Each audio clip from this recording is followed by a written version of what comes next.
આહારમાં કેટલીક વસ્તુઓ એવી હોય છે જે પોષણથી ભરપૂર પરંતુ ક્યારેક આપણને તેનો સ્વાદ પસંદ નથી આવતો, અને કેટલીક વસ્તુઓ એવી હોય છે જે પોષણમાં સૌથી પાછળ પરંતુ સ્વાદમાં અવ્વલ નંબરે હોય છે.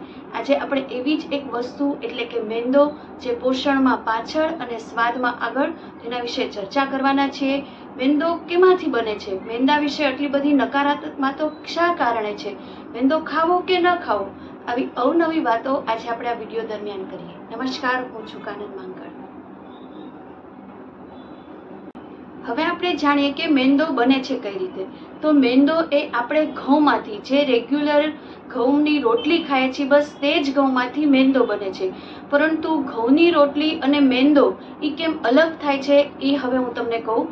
ઘઉંના 3 ભાગ હોય છે. ઘઉંનો પહેલો ઉપરી ભાગ હોય છે જે બ્રાઉન કલરનો હોય છે, બ્રાન કહેવાય છે, જેમાં પૂરતા પ્રમાણમાં ફાઇબર્સ રહેલા છે. એના પછીનો ભાગ છે એન્ડોસ્પર્મ, જેમાં સ્ટાર્ચનું પ્રમાણ છે વધારે હોય છે. અને ત્રીજું છે જર્મ, એમાં વિટામિન્સ અને મિનરલ્સ આવેલા હોય છે. જે આપણે રેગ્યુલર ઘઉંની રોટલી ખાઈએ છીએ, સીધા ઘઉં હોય છે ને દળાવીને રોટલી ખાઈએ છીએ, એટલે એમાંથી ફાઇબર્સ મળી રહે છે, એટલે આગળ કોઈ પચવાની કે એવો સમસ્યા થતી નથી. હવે મેંદો કેવી રીતે બને છે? તો કે મેંદાનું ઘઉંનું ઉપરીનું પડ, પહેલું અને ત્રીજું પડ કાઢી નાખવામાં આવે છે, અને વચલો જે એન્ડોસ્પર્મ, જે સ્ટાર્ચ એમાં રહેલો છે, એમાંથી મેંદો બને છે. તો આ એક અગત્યનું કારણ છે કે તેમાંથી ફાઇબર્સને હટાવવામાં આવે છે. હવે ખોરાકમાં રેસા, ફાઇબર શું કામ કરે છે? તો સાદી ભાષામાં કહીએ તો આપણે જે ખોરાક ખાઈએ છીએ એ ક્યાંય પણ આંતરડામાં ચોટ્યા વગર સીધો પોષક તત્વો શરીરને મળે છે, અને વધારાનો કચરો છે મળદ્વાર દ્વારા નીકળી જાય છે. હવે રેસા છે નહીં, મેંદો છે એમાં ફાઇબર્સ નથી, એટલે શું થાય છે? એમાં રેસા નથી અને ચીકણો છે. અને એકદમ એકવાર એની પ્રોસેસ તમે જોજો, યુટ્યુબમાં ક્યાંક તમને મળશે કે ખરેખર બને છે કેવી રીતે. તો એકદમ ગ્રાઇન્ડ થઈને ઝીણો થઈ જાય છે, એટલે ચીકણો અને ઝીણો થઈ જાય છે, એટલે આંતરડામાં ચોંટી જાય છે. હવે ખોરાક ચોટ્યો છે. હવે કોઈ પણ વસ્તુ, કચરો છે, તમે તમારા ઘરમાં 1 દિવસ રાખજો, હવે એને બોલાવતા જ નહીં. અમુક કલાક પછી, અમુક દિવસ પછી એનામાં શું થાય છે ને, બસ એવું જ આપણા પેટમાં થાય છે. કારણ કે ખોરાક છે એ પચ્યો નથી એટલે સડે છે. એટલે તમે જોજો, જે મેંદાનું વધારે પડતું સેવન કરતા હશે ને, પાચનને લગતી સમસ્યા કંઈક હશે જ. ગેસ હશે, ઓડકાર આવતા હશે, કાં કબજિયાત આનું મુખ્ય કારણ છે.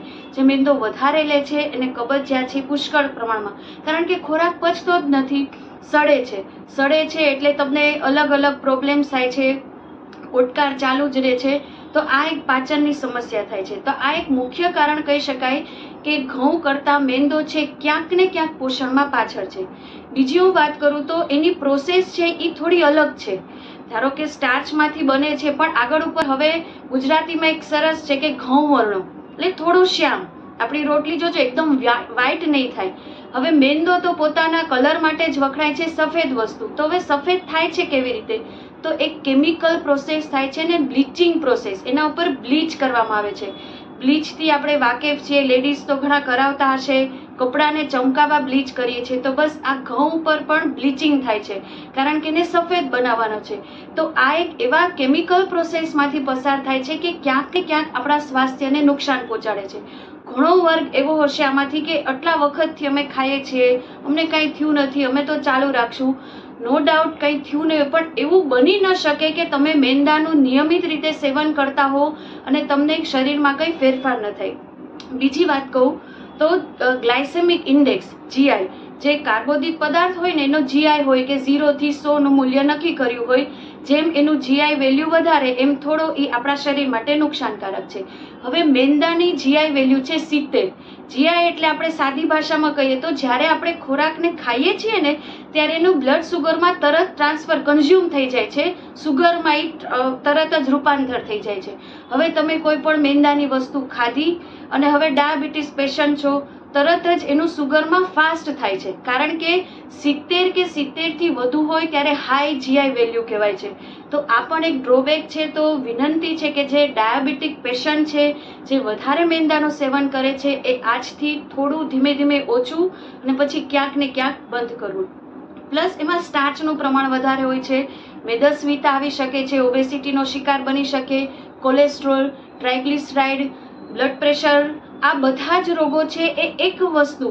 અને હવે કેવું કે એક તો પચવામાં આપણે જોયું કે થોડો ભારે છે, પ્લસ આપણે છોલે ભટુરે, હવે ભટુરે મોટા અને તેલમાં તળીએ, સમોસા તેલમાં તળીએ, એક તો પચવામાં ઓલરેડી ભારે, પ્લસ આપણે ડીપ ફ્રાય કરીએ, એટલે વિચાર કરો કે આપણા શરીરને કેટલી હદે નુકસાન થઈ શકે.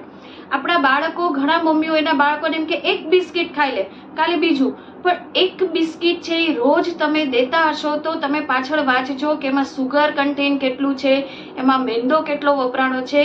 એટલે ક્યાંક ને ક્યાંક હવે બાળકોને તો ખબર નથી કે આમાં રેસા નથી ને મારે ન ખવાય, મમ્મીઓએ જ, ઘરનાઓએ જ ધ્યાન રાખવું પડે.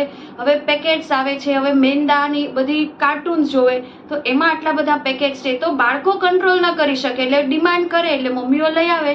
તો આપણે બાળકોની ડિમાન્ડ પૂરી નથી કરતા, ક્યાંક ને ક્યાંક તેના સ્વાસ્થ્ય સાથે આપણે જ રમત રમીએ છીએ.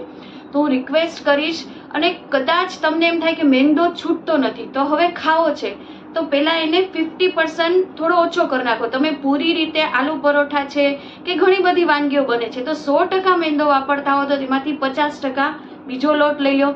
તમે રોજ ખાતા હો તો એને અઠવાડિયે કરી નાખો. તમે દર અઠવાડિયે બ્રેડ લઈ આવો છો, મેગી ખાઓ છો તો ધીરે ધીરે 15 દિવસે, પછી મહિને, એમ કરીને ગ્રેડ્યુઅલી તમે મેંદાનું સેવન ઓછું કરશો તો તમારા શરીરને પણ તકલીફ નહીં પડે. હવે ફાઇબર્સ નથી, તમારે મેંદો ખાવો જ છે તો એક તો શારીરિક વ્યાયામ જે વધારે કરે છે, શ્રમભર્યું જીવન છે. હવે કેવું છે કે આખો દિવસ એસીમાં 12 કલાક બેસે અને મેંદાનું સેવન કરે, એટલે એક તો ફાંદ વધતી જાય, કારણ કે પચવાનો તમે સમય નથી આપતા અને પ્લસ બેઠાડું જીવન છે. તો જ્યારે પણ તમે મેંદો ખાધો હોય, શારીરિક વ્યાયામ વધારી દો, પ્લસ ફાઇબર્સ વધારી દો. તમે જે ખાઓ એમાં ફાઇબર કન્ટેન્ટ છે, તમે ચાર્ટ પણ મળી જશે ગૂગલમાં કે ફાઇબર્સ શેમાંથી વધારે મળી શકે, તો એવી રીતે તમે મેંદો ખાઈ શકો. આમ તો ન ખાવ તો આપણે એકે પોષણ વગર રહી નહીં જઈએ. તો હું ખાસ મમ્મીઓને પણ વિનંતી કરીશ કે તમારા બાળકોને થોડું ઓછું કરો, કારણ કે અત્યારે ખબર નહીં પડે અને જ્યારે ખબર પડશે ત્યારે ઘણું મોડું થઈ ચૂક્યું હશે. તો ઘરનાઓ પણ તેને સપોર્ટ કરજો. આશા રાખું છું આ વિડીયો તમને કામ આવ્યો હશે. ફરી મળીશું નવા જ વિષય સાથે, ત્યાં સુધી રજા લઉં. નમસ્કાર.